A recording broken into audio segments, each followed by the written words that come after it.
आस्था का महापर्व छठ खास तौर से दिल्ली, बिहार, झारखंड और पूर्वी उत्तर प्रदेश में मनाया जाने वाला एक प्रमुख पर्व है।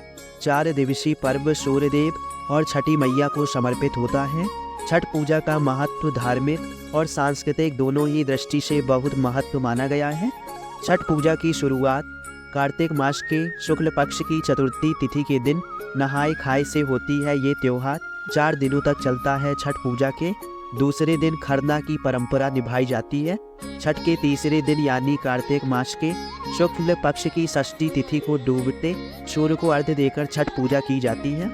छठ पूजा के चौथे दिन सप्तमी तिथि को उगते सूर्य को अर्घ्य देने के साथ छठ पर्व का समापन हो जाता है। आज यानी 7 नवंबर को छठ पूजा का तीसरा दिन है और इस दिन सूर्य देव को संध्या अर्घ्य दिया जाता है। मान्यताओं के अनुसार छठ के तीसरे दिन डूबते सूर्य को अर्घ्य तो दिया जाता है, लेकिन अर्घ्य देने के बाद शाम में व्रती महिलाएं व्रत कथा का पाठ भी करती हैं। कहा जाता है कि संध्या अर्घ्य देने के बाद व्रती महिलाओं को इस व्रत कथा का पाठ करना बेहद जरूरी होता है।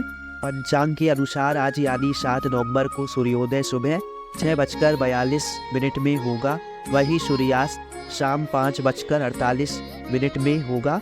इस दिन भक्त पानी में खड़े होकर डूबते सूर्य को अर्घ्य देते हैं। ऐसे में छठ पर्व के तीसरे दिन सूर्य को अर्घ्य देने के लिए शाम 5:29 तक समय रहेगा। छठ पूजा की व्रत कथा। छठ पूजा से जुड़ी एक पौराणिक कथा राजा प्रिया व्रत से जुड़ी हुई मिलती है। इस कथा के अनुसार किसी राज्य में प्रिय व्रत नाम का एक राजा हुआ करता था।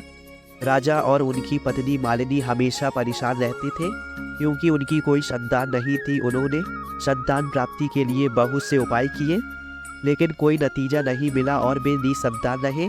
एक बार राजा प्रियव्रत और उनकी पत्नी संतान प्राप्ति की कामना के लिए महर्षि कश्यप के पास गए और बोले, हे महर्षि, हमारी कोई संतान नहीं है, कृपया हमें संतान प्राप्ति के लिए कोई उपाय बताइए। राजा प्रियव्रत का दुख सुनने के बाद महर्षि कश्यप ने संतान प्राप्ति के लिए राजा के यहाँ भव्य यज्ञ का आयोजन करवाया। महर्षि कश्यप ने यज्ञ आहुति के लिए खीर बनवाने का आदेश दिया।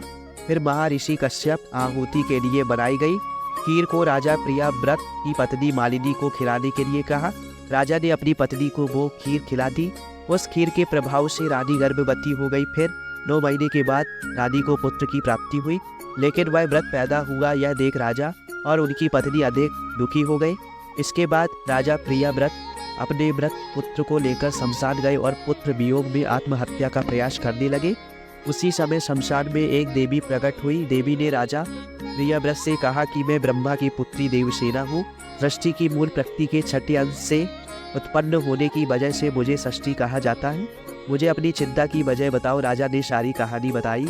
राजा का दुख सुनने के बाद षष्ठी देवी ने राजा प्रियव्रत से कहा कि अगर तुम विधिवत मेरी पूजा करोगे और दूसरों को भी मेरी पूजा के लिए प्रेरित करोगे तो मैं तुम्हें अवश्य पुत्र प्राप्ति का वरदान दूंगी।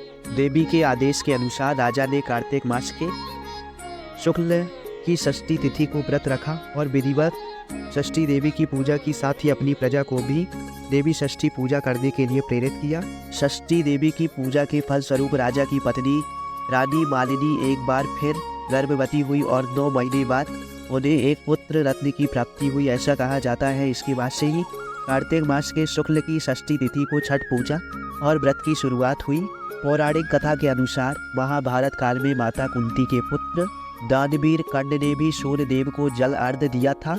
कर्ण को माता कुंती के अलावा सूर्य देव का पुत्र भी माना जाता है। सूर्य देव की दानवीर कर्ण पर विशेष कृपा थी।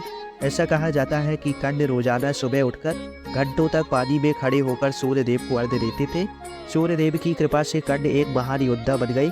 इसके अलावा छठ पर्व से जुड़ी एक और कथा का पुराणों में उल्लेख मिलता है। इस कथा के अनुसार महाभारत में जब पांडव अपना सारा राजपाट जुए के खेल में हार बैठे थे, तब द्रौपदी ने भी छठ व्रत रखा था। द्रौपदी के व्रत और पूजा से प्रसन्न होकर षष्ठी मैया ने पांडवों को उनका राज्य वापस लौटा दिया था।